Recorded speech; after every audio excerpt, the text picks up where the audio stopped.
కనిపిస్తూ ఉంది. అంటే వాళ్ళు చేసిన దురాగతాలను ప్రశ్నించే వాళ్ళు లేకపోవడంతో ఇంకాస్త పెచ్చిమీరిపోతున్నారు. డెఫినెట్ గా రేపు ఇవాళ వలస వచ్చినటువంటి మెక్సికన్లని లేకపోతే ఇతర లాటినోస్ ని వీళ్ళందరి మీద దాడులు చేస్తున్నటువంటి వాళ్ళు అక్కడ ఉన్నటువంటి కార్మిక వర్గం రేపు తమ మీద దోపిడీని ప్రశ్నిస్తే తెల్లవాళ్ళని కూడా వదలరు వీళ్ళు. కరెక్ట్. తెల్లవాళ్ళని కూడా వదలరు వీళ్ళు. కార్పొరేట్లు చూడండి, ఇప్పుడు మనం ట్రంప్, ఎలన్ మస్క్, ట్రంప్ ఏ విధంగా తిట్టుకున్నారో ఇప్పుడు మళ్ళా వాళ్ళిద్దరు కూడా రాజీ పడి వ్యవహారం చేస్తున్నారు. వీళ్ళకి డబ్బులు తప్ప, సంపాదన తప్ప, వాళ్ళ లాభాలు తప్ప. మరి మస్క్ ట్రంప్ కి ఏమిటి మధ్యలో రాజీ ఏమిటి? నీ బూతు భాగవతాలన్నీ నాకు తెలుసు అన్న తర్వాత ఆయన మళ్ళీ ఎందుకు వెనక్కి తీసుకున్నాడు తెలియదా అంతకుముందు? అందుకని ఇట్లా డెమోక్రాట్లైనా రిపబ్లికన్లైనా అదే విధమైనటువంటి దుర్మార్గానికి అక్కడ ఉన్నటువంటి కార్మిక వర్గం మీద అమెరికా 2025 పేరుతోటి మొత్తం అక్కడ ఉన్నటువంటి సంక్షేమ పథకాలన్నింటినీ కూడా కోత పెట్టడానికి ఒక పెద్ద ప్రయత్నం చేస్తున్నారు. దాని పేరుతోనే కదా ట్రంప్ బయటకు వచ్చింది ఇది మస్క్. ఇప్పుడు దాన్ని ఇంప్లిమెంట్ చేసే భాగంగా ఇది కూడా దానిలో ఒక భాగమే. ఈ విధంగా అక్రమ వలసదారుల పేరుతోటి జనం మీద తాగిపోయి అంటే ఇప్పుడు నేషనల్ గార్డ్ విషయంలో ఆయన రంగంలోకి దింపాలని ట్రంప్ ఏదైతే నిర్ణయం తీసుకున్నాడో దాన్ని మస్క్ సమర్థించడం కావచ్చు, ఆయన షేర్ చేసిన దాని స్క్రీన్ షాట్ ని మళ్ళీ ఈయన రీపోస్ట్ చేయడం కావచ్చు, ఇవన్నీ చూస్తే మళ్ళీ వీళ్ళు ఇద్దరు కలిసిపోయారని అనుకోవాలా? ఇద్దరు ఒక తాళ్ళలో ముక్కలే. అప్పుడు పంచుకునే దగ్గర ఎక్కడ వచ్చింది? వాళ్ళిద్దరికి తగాదా ఎక్కడ వచ్చింది? మస్క్ ఏమడిగాడు? మొత్తం దేశంలో ఉన్నటువంటి వాహనాలన్నింటినీ కూడా, కార్లన్నింటినీ కూడా కంపల్సరీగా వినియోగదారులందరూ విద్యుత్ వాహనాలని కొనుగోలు చేయాలి అని చెప్పేసి ఒక విధానపరమైనటువంటి నిర్ణయాన్ని తీసుకోమని ట్రంప్ మీద ఒత్తిడి చేశాడు. మరి ఇతర పెట్రోల్, డీజిల్ వాహనాలు తయారు చేసేటువంటి కంపెనీలు కూడా ఉంటాయి కదా, వాళ్ళ మీద ఒత్తిడి చేసేవాళ్ళు. అది సాధ్యం కాదు రేపా అని చెప్పి అన్నాడు. అందుకని ఎలన్ మస్క్ తనకు దక్కది ఇతరులకు ఎందుకు దక్కాలి అన్నట్టుగా దాన్ని ఏం చెప్తే వెండా మస్క్ అనేటువంటిది అక్కడ వచ్చింది. అక్కడ అసలు తగాదు అది. మొత్తం విద్యుత్ కార్లలో అతను ముందున్నాడు. అందుకని అందరి చేత విద్యుత్ కార్లు కొనిపించాలని చెప్పేసి విధానపరం నిర్ణయం తీసుకోమన్నాడు. అక్కడ చెడింది వ్యాపారం. అందరికి తెలిసినటువంటి రహస్యం కదా.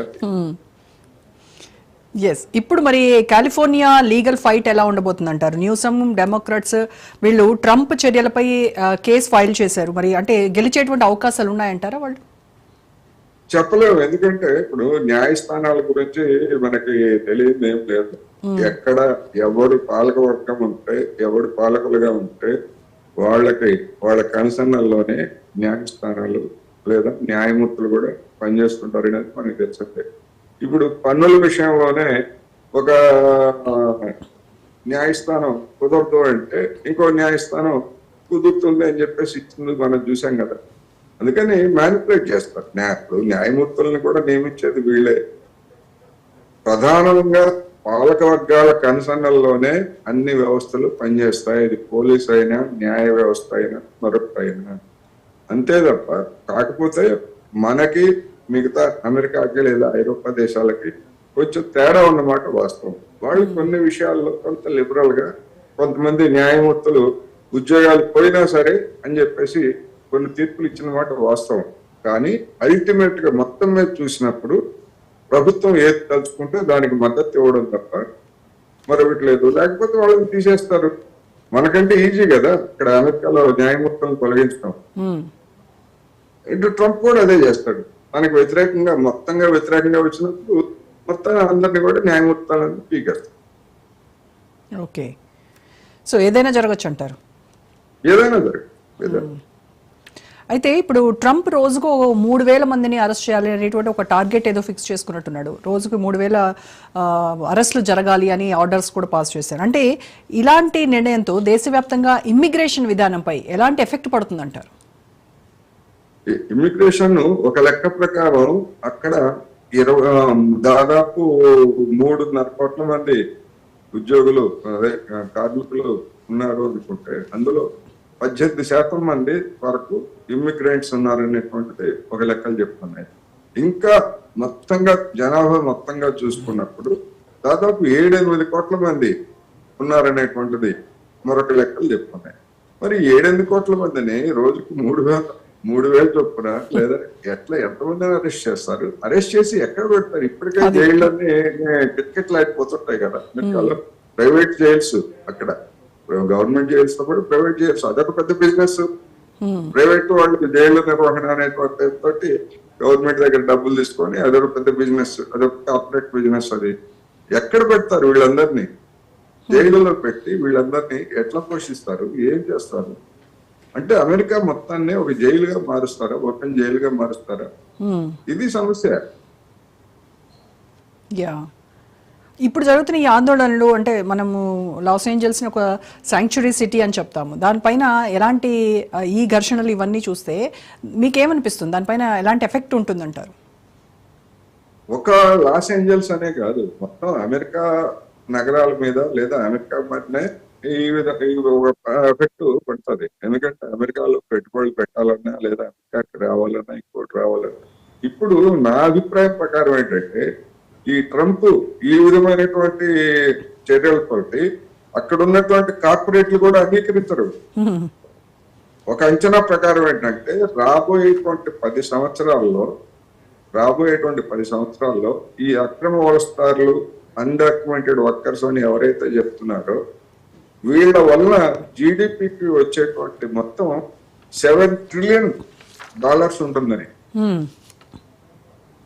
అంత ఆదాయాన్ని లేదా అంత రాబడిని అక్కడ ఉన్నటువంటి వాళ్ళు పోగొట్టుకుంటారా? ఒకటైతే దాదాపు $500 కోట్ల మేరకు, $5 బిలియన్, $500 మిలియన్ మేరకు వీళ్ళు పన్నులు కడుతున్నారు.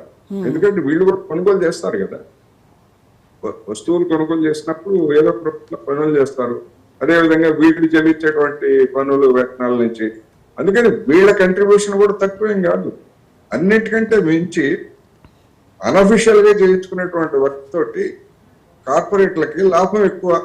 అఫీషియల్ గా ఇప్పుడు మనం చూస్తున్నాం, మన హైదరాబాద్, విజయవాడ, ఎక్కడైనా కానీ కార్మిక చట్టాలతో నిమిత్తం లేకుండా బయట నుంచి వచ్చేటువంటి వలస కార్మికులకి ఎంతో కొంత ఇచ్చి పని చేయించుకుంటారు. వీళ్ళకి చట్టాలు ఉండవు, ఈఎస్ఐ ఉండవు, పిఎఫ్ ఉండవు, ఏమీ ఉండవు. అవన్నీ కూడా మా యజమానులకు మిగులుతున్నట్టే కదా. అమెరికాలో కూడా అంతే. అందుకనే వాళ్ళని ఎలవ్ చేశారు, అసలు ప్రోత్సహించారు. రండి, మీరంతా రండి, ఇది స్వేచ్ఛా ప్రపంచం, రండి, మీరు ఎంత వస్తే అంత, ఎంత కష్టపడితే అంత. అదే కదా మనకు చెప్పింది. అందుకనే కదా మనకి డాలర్ డ్రీమ్స్ తోటి 2 తెలుగు రాష్ట్రాల నుంచి కూడా జనం వెళ్ళేది. ఎందుకు ప్రోత్సహించారు? ఎందుకు ప్రోత్సహించారంటే చీప్ లేబర్. ఆ చీప్ లేబర్ అనేటువంటిది వాళ్ళకి అక్కడ పెద్ద సమస్య అయిపోయింది. అక్కడ ఉన్నటువంటి వాళ్ళకి, స్థానికులుగా ఉన్నటువంటి వాళ్ళకి ఉపాధి అనేటువంటి పెద్ద సమస్య అయిపోయింది, వేతనాల సమస్య అయిపోయింది. వీళ్ళందరూ వచ్చి తక్కువ పని చేస్తున్నారు, మా వేతనాలు ఈ కారణంగా పెరగట్లేదు అనేటువంటి అసంతృప్తి అక్కడ ఉన్నటువంటి కార్మిక వర్గంలో కూడా తలెత్తాం. అయితే ఈ లాటినో, యా చెప్పండి సార్. విషవలయంలాగా ఇది తయారైంది. ఈ లాస్ ఏంజల్స్ లో మీరు అన్నట్టుగా ఈ లాటినో